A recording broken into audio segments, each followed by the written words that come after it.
Okay, we're going to take that same problem that we were looking at just a second ago with the quotient rule, y squared equals x minus 1 over x plus 1. And this time we're going to use the product rule. So on this guy, instead of working with low and high, we're actually going to take the denominator, x plus 1, and write it with a negative 1 exponent. That's following our rules of exponents, okay? And just keep in mind while you're working this out that x plus 1 to the negative 1 power is not the same as x to the negative 1 plus y to the negative 1. For the same reason that x to the 1/2 is not equal to the x to the half power plus 1 to the half power. It's just not going to work that way, okay?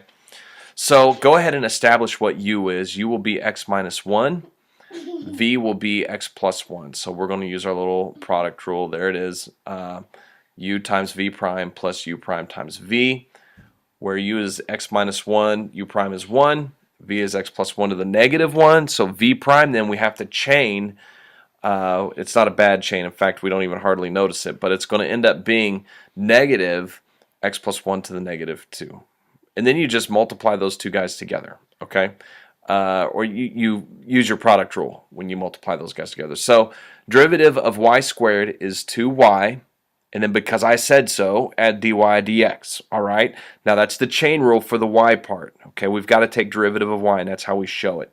And then go ahead and do your product rule. So you're going to have u times v prime plus u prime times v. And then we just rewrite all of those negative exponents into positive exponents, and you're going to end up with a fraction.